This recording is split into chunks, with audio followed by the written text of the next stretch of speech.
apakah ini jadi concern Indonesia terkait perdamaian Palestina? Pastinya di Dewan Keamanan PBB tanggal 18 Februari kemarin, Menlu RI mengecam aneksasi di area West Bank sebagai bentuk pelanggaran hukum internasional, khususnya resolusi DK PBB 2334. Dapat ditekankan dengan kalau kita kaitkan aneksasi ISF supaya kita semua clear, tidak ada perubahan posisi dalam konteks ini. Indonesia tetap memandang bahwa perluasan pemukiman ini merupakan pelanggaran terhadap hukum internasional dan resolusi PBB yang relevan. Jadi itu jawabannya, apakah ini menjadi concern? Tentunya yang menjadi concern Indonesia terhadap upaya proses perdamaian dan solusi dua negara yang menjadi tujuan utama kita. Namun tentunya dengan Indonesia ada di situ, kita berusaha untuk dapat berkontribusi semaksimal mungkin. Demikian, terima kasih. Baik, terima kasih. Pak Nabil mungkin mau menjawab yang persiapan KTT 8 dan... Ya, saya akan jawab dari Mas Nabil.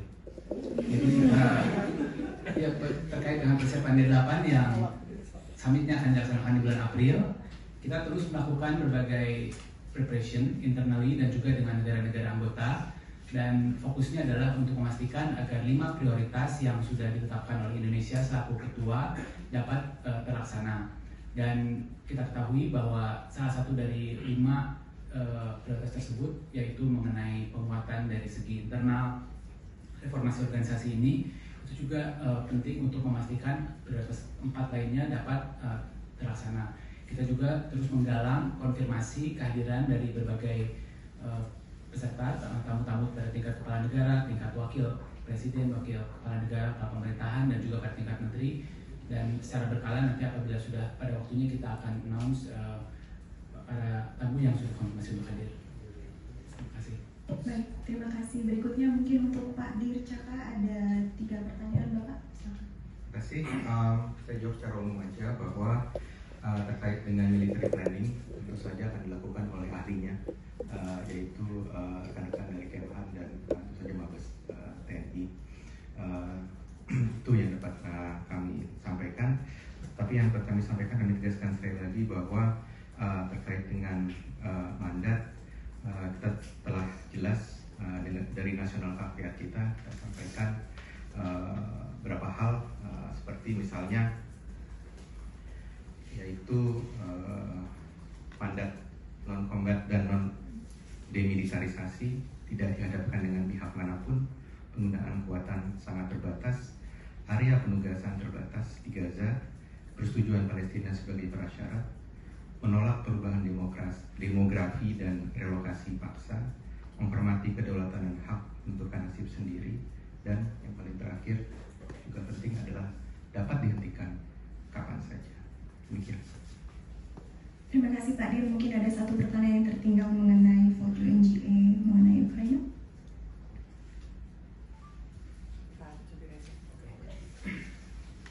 Baik, terkait dengan voting terkait dengan isu Ukraina, sebetulnya kita pada prinsipnya adalah menekankan pada proses inklusivitas dari proses pembahasan resolusi ini sendiri. Sejak awal isu ini menjadi pembahasan di PBB, Indonesia sebetulnya berada pada posisi yang ikut berperan untuk memastikan adanya dialog yang inklusif, terutama dalam format PBB ini. Dan sebagaimana kita ketahui bahwa saat ini PBB juga sebagai sebuah organisasi tengah melakukan sebuah reformasi, dan salah satu inti dari reformasi itu yang ditekankan adalah inklusivitas, sehingga proses-proses untuk mengadakan negosiasi suatu draft resolusi secara inklusif menjadi suatu hal yang penting. Dan ini tercermin dari cukup banyak negara yang melakukan abstain, tidak hanya Indonesia, mencapai 50 negara, dan ini juga mencerminkan pesan tersebut bahwa kita perlu ada suatu proses negosiasi yang inklusif. Terima kasih. Punten Pak Jubir, tadi sudah disampaikan Pak Jubir, 50 negara juga abstain, khususnya negara-negara berkembang dan emerging countries turut mengambil posisi abstain seperti India, Pakistan, ASEAN, RRT, Arab Saudi, dan ini juga mencerminkan keprihatinan yang serupa dengan Indonesia mengenai perlunya mengutamakan dialog inklusif yang disampaikan oleh Pak Jubir tadi dan upaya diplomasi bagi terwujudnya perdamaian. hal-hal yang disampaikan tadi, inklusivitas dan dia negosiasi yang konstruktif, sayangnya menurut posisi Indonesia hal tersebut belum ditunjukkan dalam proses adopsi rancangan resolusi tersebut, di mana sama sekali tidak dibuka ruang negosiasi terhadap konsep yang diajukan. Hence posisi yang abstain yang diberikan oleh Indonesia. Mohon izin menambahkan juga yang Gaza tadi, ISF tadi kalau boleh Pak Dir, tadi kan ditanya seberapa banyak, sepertinya sudah sering disampaikan juga terakhir di setelah pertemuan World of Peace, Presiden Prabowo juga sudah menyampaikan up to 8,000 and more if needed. Jadi itu mungkin untuk kalau kita mau ngomong jumlah, kalau Deputi Komandernya siapa, kayaknya belum mau dibocorin sama Pak Dir. Nanti mungkin kita nunggu Pak Dir di Brussels ya Pak Dir. No, on a serious note, itu semua masih dalam tahap pembahasan, semuanya masih dalam tahap pembahasan, dan kita kan punya dengan Kemhan juga kita koordinasi terkait ini. Terima kasih.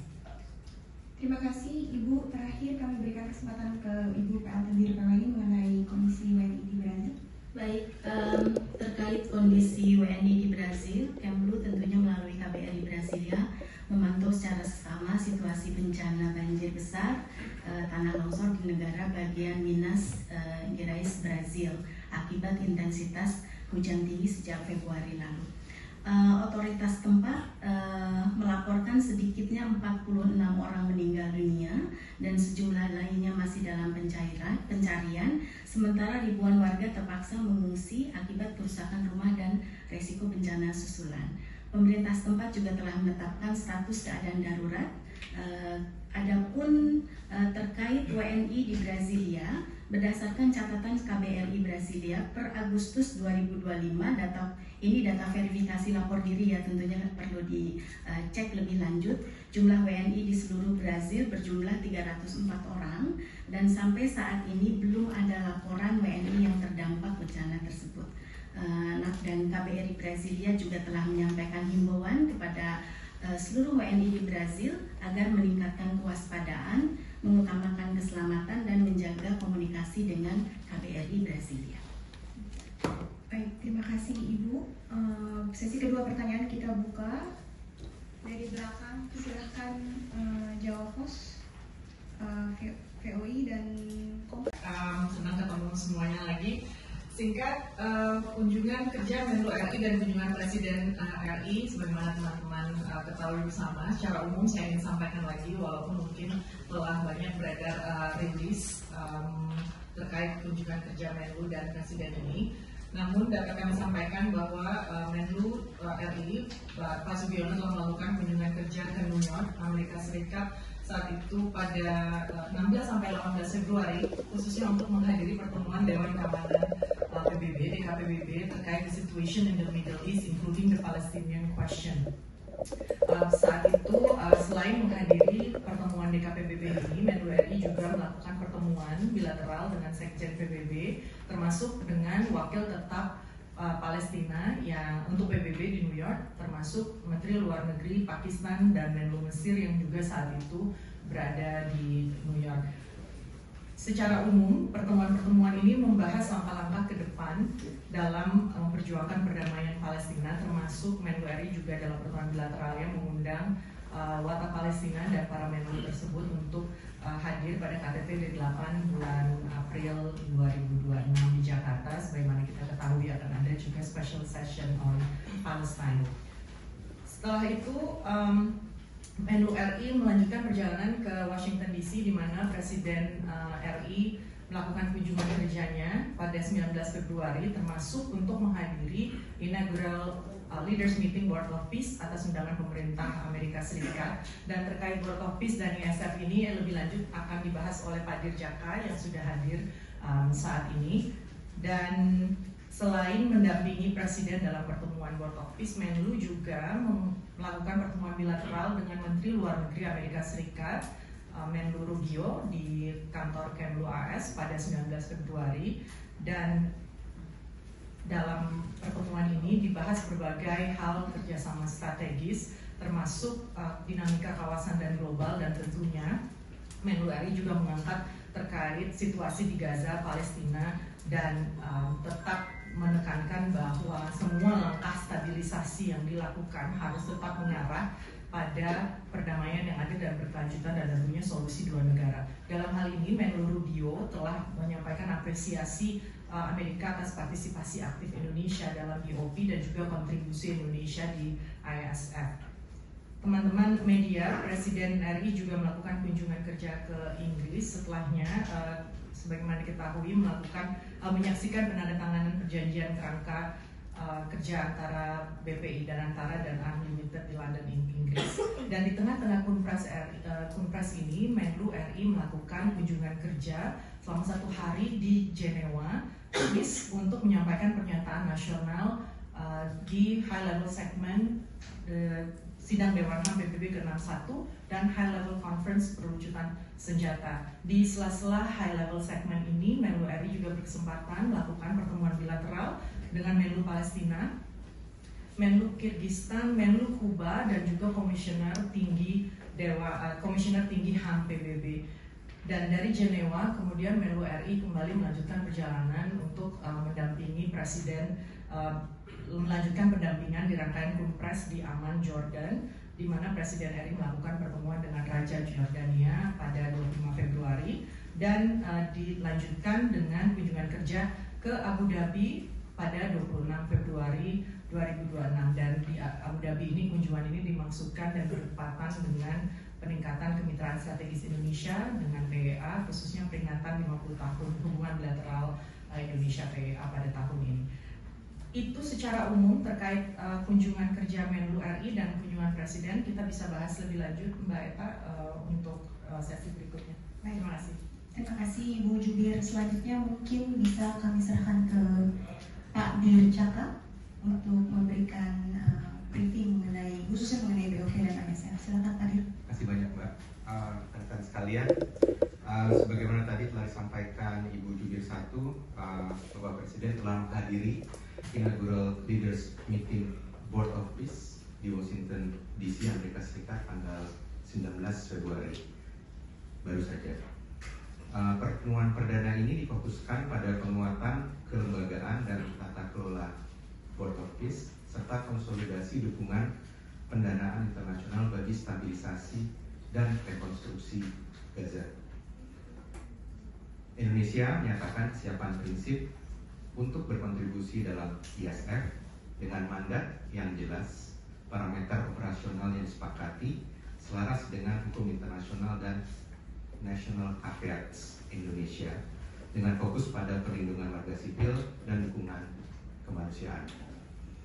Rekan-rekan sekalian, terkait dengan ISF, setiap kemungkinan partisipasi dalam International Stabilization Force berada sepenuhnya di bawah kendali nasional Indonesia, serta berlandaskan mandat Dewan Keamanan PBB Resolusi 2803 2025, polugri kita yang bebas aktif serta hukum internasional.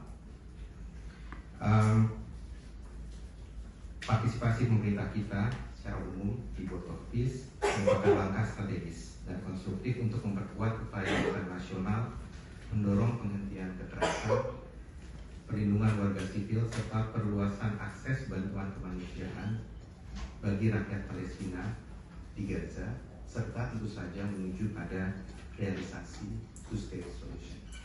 Terima kasih. Terima kasih Pak Dir. Selanjutnya kami berikan kesempatan kepada Ibu PLT BPWNI. Silakan Pak Jubir. Terima kasih Mbak Eka. Selamat siang semua teman-teman. Saya akan menambahkan mungkin 3 poin saja ya terkait dengan apa yang sudah diutarakan oleh Pak Dir Caka. Yang pertama bahwa hubungan dengan BOP dan ISF ini, yang pertama ini adalah kelanjutan dari komitmen Indonesia dalam berbagai misi pemeliharaan perdamaian yang telah dilakukan Indonesia selama lebih dari 6 dekade. Sebagaimana diketahui bahwa Indonesia memiliki rekam jejak keterlibatan yang sangat panjang dalam misi-misi pemeliharaan perdamaian ini, yang dimulai sejak tahun 1957 ketika terlibat dalam pengiriman pasukan Garuda pertama, Garuda 1 di UNIF, dan sejak saat itu semakin banyak keterlibatan bukan hanya dari jumlah personel dari yang ditugaskan, namun juga dari cakupan mandat dan berbagai lokasi tempat penugasan di Timur Tengah, di Asia, dan di Afrika. Intinya adalah bahwa Indonesia memiliki kredibilitas yang cukup besar dan hingga Desember lalu kita merupakan salah satu 6 terbesar pengirim pasukan. Nah, dalam hal ini kita ketahui bahwa dalam perkembangannya situasi dunia yang berubah dengan segala kompleksitasnya dan juga adanya krisis likuiditas di PBB, sehingga dalam misi-misi pemilihan perdamaian ini perlu ada suatu pendekatan yang kreatif, yang responsif, relevan, dan konsisten dengan prinsip politik luar negeri Indonesia. Nah, dalam konteks inilah apa yang dilakukan Indonesia melalui keterlibatan dalam BOP dan ISF tadi yang sudah disampaikan oleh Pak Dir. Indonesia melihat bahwa peran Indonesia ini adalah konsisten dalam perjuangan mendukung perjuangan two-state solution tersebut. Mungkin itu tambahan dari kami. Terima kasih. Terima kasih tambahannya Pak Jubir. Selanjutnya kami memberikan kesempatan kepada Ibu PLT di PLN. Silakan Ibu. Baik, terima kasih Bu Greta. Rekan-rekan media, mungkin saya akan mengupdate singkat saja terkait situasi di Iran, kemudian Meksiko, dan penanganan WNI di Kamboja. Terkait situasi di Iran sampai dengan hingga saat ini, terpantau kota-kota di Iran berjalan normal dan kondusif, dan bandara internasional maupun domestik juga masih beroperasi secara normal. Dan terkait keberadaan WNI di Iran, KBRI di Tehran terus memantau dan menjalin komunikasi intensif dengan para WNI, dan hingga saat ini belum terdapat laporan WNI yang menghadapi ancaman langsung maupun situasi yang membahayakan keselamatan. Namun demikian, status siaga 1 untuk Iran yang telah ditetapkan sejak Juni 2025 lalu masih terus diberlakukan, dan semua rencana kontingensi telah disiap-siagakan, termasuk berbagai opsi jalur evakuasi apabila dibutuhkan. Kemudian terkait update status di Meksiko pasca operasi militer terhadap pimpinan kartel narkoba CZNZ, Kemlu melalui KBRI Meksiko terus memantau secara seksama perkembangan situasi keamanan di Meksiko. Dan untuk kondisi di Meksiko, terutama di wilayah terdampak, informasi yang kami terima dari KBRI Mexico City, ketegangan telah jauh berkurang dan situasi telah kembali normal. Fasilitas umum, sekolah-sekolah, toko-toko, dan bandara sudah mulai beroperasi kembali, dan status situasi darurat telah dicabut oleh Gubernur Jalisco pada 24 Februari lalu. WNI yang bermukim di wilayah terdampak, yaitu di wilayah Jalisco dan Guadalajara, terpantau dalam kondisi aman dan selamat. Berdasarkan catatan KBRI Mexico City, hingga saat ini terdapat 481 WNI di Meksiko, dengan jumlah paling banyak di Nuevo Leon sebanyak 150 WNI, lalu di Mexico City 137 WNI, dan di Jalisco sebanyak 45 WNI. Meskipun kondisi sudah berangsur aman dan keadaan sudah mulai membaik serta kondusif, situasi dan kondisi sudah tidak mencekam, namun kepada seluruh WNI khususnya di wilayah terdampak masih tetap dihimbau untuk senantiasa meningkatkan kewaspadaan, menjauhi kerumunan, dan mengikuti arahan resmi dari otoritas setempat serta menjalin komunikasi dengan KBRI Meksiko. Kemudian yang terakhir singkat terkait update penanganan WNI di Kamboja. Sejak periode 16 Januari hingga 25 Februari, sudah sebanyak 4.882 WNI yang melapor langsung ke KBRI Phnom Penh dan meminta bantuan kepulangan ke Indonesia. Kemudian dari 482 WNI tersebut, sebanyak 4.680 WNI sudah dilakukan asesmen awal oleh KBRI Phnom Penh, dengan hasil tidak ditemukan WNI terindikasi korban TPPO. Bahkan sebagian besar mengaku memang bekerja secara profesional di sektor online scam. Nah, sampai dengan 25 Februari ini sudah sekitar 926 WNI yang pulang secara mandiri bahkan tadi malam ditambah 111 ya, jadi sudah sekitar 1000 lebih yang pulang secara mandiri, dan saat ini 900 WNI masih berada di penampungan sementara yang dikoordinasikan fasilitasnya oleh KBRI dan otoritas tempat. Demikian, terima kasih. Terima kasih update-nya Ibu PLT DKWNI.